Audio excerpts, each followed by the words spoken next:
Hi friends, hope you are doing well. I'm Dr. Ganguly. Welcome to my channel. So today I'm going to talk about how to approach a professor for PhD, and this is especially for professors in US universities. Now, of course, around the world what happens is that there are many universities, many countries where there are some scholarships given out by the university, by the governments for the PhD student, but in the US system most of the money which PhD students get essentially comes from grants which are written out by the professors themselves. And professors are very careful about selecting the PhD students because this is going to make a huge impact on not only their own career development, but also on the fact that the projects they have proposed get actually completed well and the funding continues, because this is a very important part of the promotion and tenure structure in any university. So of course, what you can do in many cases is that you can write a good email to the professor, and there should be a lot of research before you do this particular thing. And I'm going to give you 5 different points which are going to help you in terms of getting a scholarship in the US system. Now, I know of many students, including some of my own former students, who were able to get scholarships in US universities. This was after doing their master's degree simply by writing an email to the professor and then having a good record. And of course, if you are not one of these people who has gone to a good university, who has worked with a good professor, I'm going to give you some insight in the last sixth point in today's video. So let's begin. Now, of course, what happens when you apply to a university for PhD admission is that there are some people in the graduate admissions office who first peruse the applications which are received, and then these people essentially figure out a short list of candidates who can be looked at further by the department professors. So what these people look at are things such as the CGPA, the GRE scores, the TOEFL scores if you are a foreign student, letters of references, and so on, and also documents such as the statement of purpose. And after looking at all these documents, they see if the student meets certain cutoff criteria, and if the student passes these particular criteria, they are actually given admission to the university. Now, in most cases, PhD students, of course, would require financial aid to do a PhD. I would certainly say that you should never do a PhD if you do not get scholarships and financial aid. It's simply too much expense and too much waste of money if you do a PhD by paying your own money. So let's look at these 5 things which you can do to enormously boost your chance of getting financial aid to the US university system. Now, the number one thing to keep in mind is that US professors are always on the lookout for good research students. And therefore, in contrast to professors in many other parts of the world, they are much more amenable to receiving email from good prospective graduate students. And they essentially entertain these emails from all kind of students from around the world. So what happens is that if you are able to write a good email, you are able to make a strong case about why you want to work in the particular professor's research lab, then this is certainly going to motivate the professor to go and look at your application materials which may be there in the department, or which may be accessible to him or her from their own computer and the web page. So this is something which is certainly going to motivate the professor to look at you. Of course, do remember this point about good research student. And what this means is that you should show in your master's degree that you have some capability in terms of research. And this brings me to point number 2, that they love it if you have written some papers. And these may not only be journal papers, but these could very well be conference papers. So if you are somebody who is a master's degree student, try to write some conference paper, if possible a journal paper, and then apply for the PhD program. This is going to greatly increase your chances of getting admission and scholarship in the PhD system in a top university.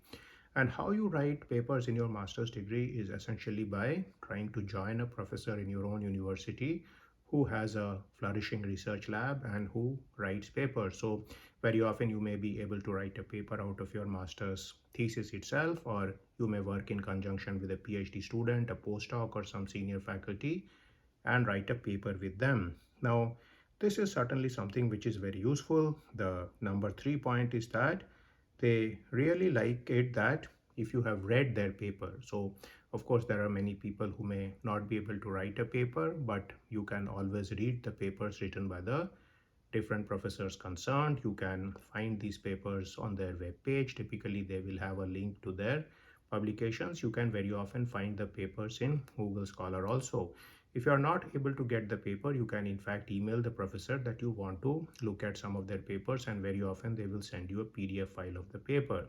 After that, you read these papers, you read at some of the references involved, and you can figure out some work which you want to do. Now, this kind of email is much better received than a general email that you simply want to work with the professor, because now you have proposed some kind of problem, and this has got the professor thinking about that particular problem.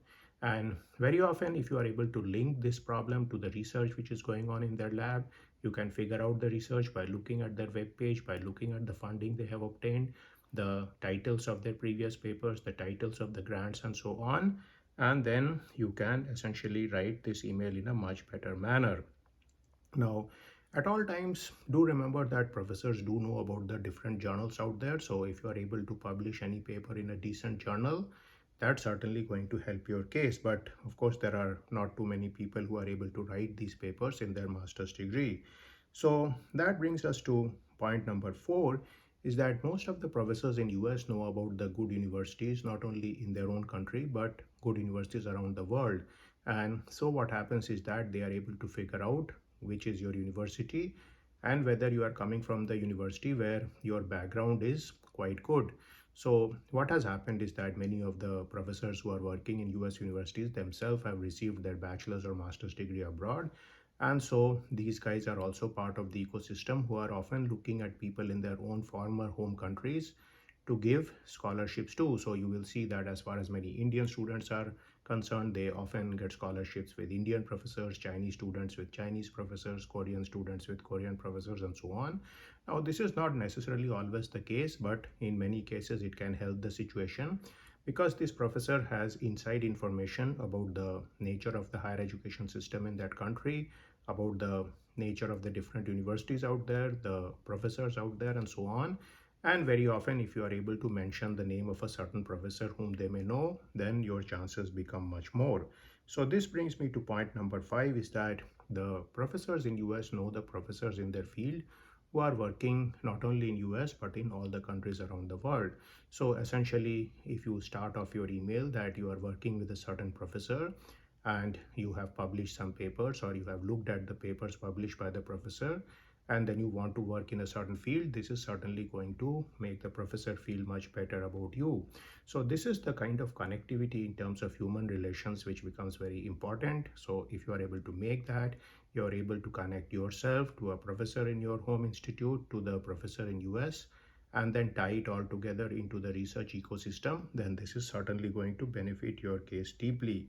So in that case, also what is going to happen is that you are more or less assured of a good reply from the professor.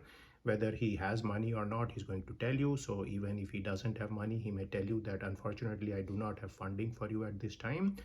And then you can further ask him if there is somebody else who has funding or so on. So this is something which can help you a lot. Now, anytime these professors are visiting your university or you end up meeting them in some conference, it's a good idea to go and introduce yourself to them.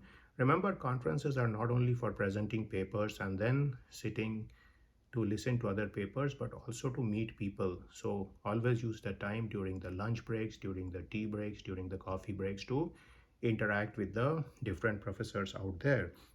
Finally, point 6 is for people who may not have gone to the great universities around the world, who may not have worked with professors who are publishing papers and so on.